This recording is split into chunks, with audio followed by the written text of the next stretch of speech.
Change the voice. आपण last व्हिडिओमध्ये काही सेंटेन्स पाहिले आहेत, त्यापेक्षा थोडेसे वेगळे, थोडासा टफनेस, थोडासा हार्ड. पाहूया तर याच्यामध्ये काय करायचे. चेंज द वॉइस ऍक्टिव्ह मधून पॅसिव्ह कसा होणार आणि आपल्याला बदल एकदम सोप्या पद्धतीने कसे करता येणार. चला पाहूया वेळ न घालवता. First sentence, she is writing a book. ती काय करतेय, पुस्तक लिहिते. ऍक्टिव्ह वॉइस मध्ये झालं तर पॅसिव्ह मध्ये सांगायचं आपल्याला तिच्याकडून पुस्तक लिहिलं गेलं.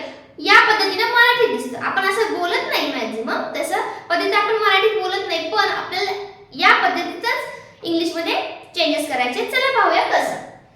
सांगितलं मी, याला म्हणायचं सब्जेक्ट, याला म्हणायचं हेल्पिंग वर्ब, याला म्हणणार आहे वर्ब, याला म्हणायचं subject and this is the object. Now जेव्हा आपल्याला पॅसिव्ह वॉइस करायचं असेल, तुम्ही सांगितल्याप्रमाणे पहिल्यांदा ऑब्जेक्ट घ्यायला लागणार. चला घेऊया अ बुक. ओके, देन मग काय करायचं, इज हेल्पिंग आहे तेच घ्या. इज आले इथं. परत पाहायचं वर्बचा फॉर्म कुठला आहे. वर्बचा फॉर्म इथं V4 आहे, म्हणजे V प्लस ing आहे. V प्लस ing, त्यावेळेस ing आहे म्हणून आपल्याला इथे काय करायचं, बीइंग घ्यायचं. This is the new things. Okay, is being घ्यायचं. मग इथे काय घ्यायचं, रायटिंगच घ्यायचं का, नाही, इथे घ्यायचं रिटन. इथे काय घेणार आपण, रिटर्न, आणि बाकीचं सेम. बायनिंग करता जोडा बाय. आता बाय शी घेणार का, नाही, शीचं काय होतं, हर. शीचं हर.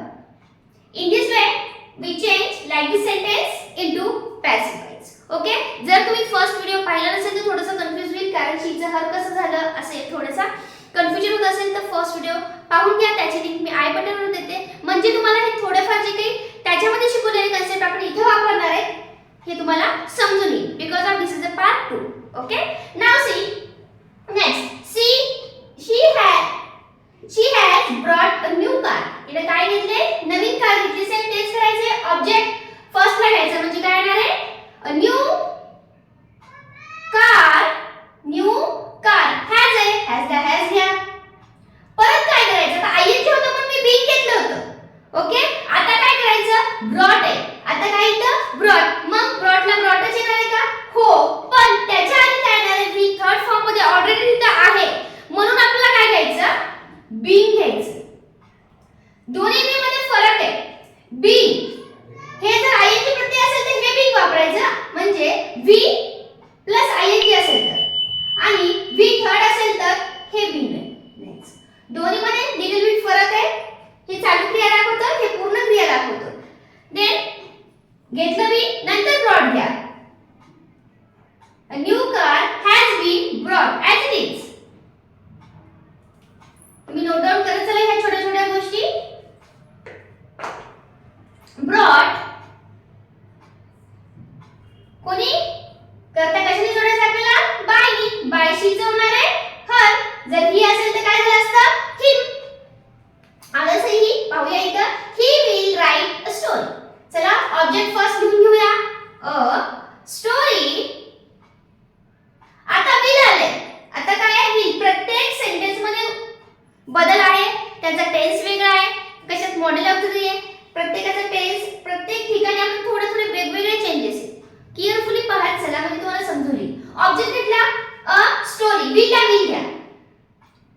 ओके, आता इथं बीइंग होतं, ing होतं, बीइंग घेतलं. इथं वी चा थर्ड फॉर्म होता म्हणून बीइंग घेतलं. बीइंग घेतलं मला इथं काय करायचं, हा आहे ऑलरेडी फ्युचर टेन्स म्हणून बीइंग नंतर घ्यायचं, हे बी बी वापरायचं. बघा बी बी चे लिहिलेलं, फक्त थोडंसं कन्फ्यूज होऊ नका. प्रॅक्टिसने तुम्हाला कन्फ्युजन दूर होईल. Story will be. आता राईटचं रिटर्न. पॅसिव्ह वॉइस मध्ये मॅक्झिमम म्हणजे पॅसिव्ह वॉइस मध्ये वी चा थर्ड फॉर्मच येतो. पॅसिव्ह वॉइस मध्ये रिटर्न बाय. हिचं काय होणार आहे, हिम. ओके, हिचं काय होणार, हिम. पाहू इथं, we have developed this new material. आपण हे न्यू मटेरियल डेव्हलप करूया. Okay, we have develop this material. Object, मग आता हे ऑब्जेक्ट काय करावं आपल्याला, फर्स्ट काय घ्यावं लागणार, लिहून घ्या ऑब्जेक्ट दिस न्यू मटेरियल. ओके, आता काय करायचं, इथं इज हॅव, इथं विल, आता आले हॅव. आता काय आलंय हॅव म्हणजे पहा आपले जे टू हॅव टू डू हे सगळे आपण शिकलेलो आहे टू बी चे हेल्पिंग वर्ब याच्यातच बदल केलेला आहे. जर तुम्हाला टू डू चं हेल्पिंग वर्ब कशाला म्हणतात टू बी चं कशाला म्हणतात तेही पाहायचं असेल तर त्याचा सुद्धा व्हिडिओ आहे तुम्ही नक्की पहा. चला आता दिस न्यू मटेरियल हॅव ला हॅवच घ्यायचं प्रत्येक ठिकाणी आपण जसं करतोय तेच करायचंय. दिस न्यू मटेरियल हॅव घेतलं. आता बघा डेव्हलप आहे मी तर सांगितलं बी 3 असेल तर काय घेतो आपण हे बीन घेतो मी तर तेच घ्यायचे. बीन डेव्हलप तर डेव्हलप असेल ना डेव्हलप बाय बाय ने करता जोडायचा मग विचार काय होणार आहे अस बाय अस.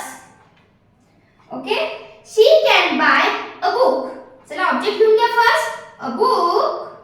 आता इथे आले मॉडेल ऑक्झिलरी इथे हेल्पिंग वर्ब काय मॉडेल ऑक्झिलरी. चला कॅन ला कॅन घेऊन घ्यायचं कारण आपण पहा इज ला इज घेतलं हॅज ला हॅज लिहिलं विल ला विल लिहिलं हॅव ला हॅव घेतलं. इथे पण तेच करायचं मॉडेल ऑक्झिलरी आहे ती लिहून घ्यायची अ बुक कॅन ला कॅन. परत काय करायचं इथे बी लावायचं परत काय करायचं बी ई हे बी वापरायचं म्हणजे काय होईल अ बुक कॅन बी होणार. काय होणार आहे बुक कॅन बी. आता इथे काय आहे बाय इथे काय आहे बाय. आता ह्याचा बी 3 फॉर्म घ्यायचा बी 3 मग बायचं काय होतंय बॉट. बायचं काय होणार आहे bought. Okay a book can be bought by शीचं काय होणार her. Okay in this way we can change the active voice into passive voice. बघा प्रत्येक ठिकाणी चेंजेस आहेत वाटल्यास पॉज करा प्रॅक्टिस करत चला काय काय मी कुठे सांगते ते नोट डाउन करत चला. Then last you should ensure it. आता बघा इथे काय होतं आता इथे शुड आलंय ते शुडला काय करायचं सेम कॅन सारखंच करायचं काही वेगळं करायचं नाही. काय आपण मॉडेल ऑक्झिलरी आहे. चला फर्स्ट काय घ्यायचं आपल्याला ऑब्जेक्ट घेऊया इट. ओके इट आहे इटला इट घेतलं. देन परत काय करायचं आता इन्शुअर घ्यायचं का शुड घ्यायचं. सब्जेक्ट घेतला तर आपण काय करतो हेल्पिंग वर्ब घेतो मग शुड घ्या इट शुड. इथे बी घ्यायला सांगितले मग इथे पण बीच घ्यायचं. आता इन्शुअर आहे मग इन्शुअरचं मी प्रत्येक वेळेला सांगते ऍक्टिव्ह वॉइस मध्ये म्हणजे ऍक्टिव्ह वॉइस मधून पॅसिव्ह वॉइस मध्ये जाताना आपल्याला बी चं थर्ड फॉर्मच घ्यायचं आहे. मग इन्शुअरचा थर्ड फॉर्म काय त्याला ईडी प्रत्यय लागते ई ऑलरेडी आहे फक्त डी लावा म्हणजे तुम्हाला थर्ड फॉर्म भेटून जाईल इन्शुअर. आणि बाय ने काय जोडायचा कर्ता जोडायचा म्हणजे सब्जेक्ट जोडायचा. मग सब्जेक्ट काय होऊया यू. यू चं काय होतं यूच होतं ऍक्टिव्ह वॉइस मध्ये यू असेल तर काय होतं यूच राहतं. इथं काय येणार आहे by you. In this way we change all the sentence into active voice into passive voice.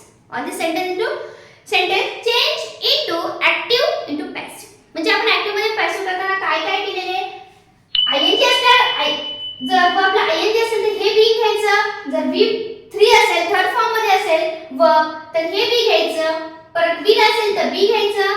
can should असे ऑक्झिलरी असेल तर हे बी घ्यायचं.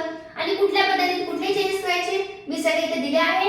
चला नोट डाउन करत चला अदरवाइज स्क्रीनशॉट घ्यायला विसरू नका बिकॉज ऑफ प्रत्येक सेंटेन्स वेगवेगळा आहे.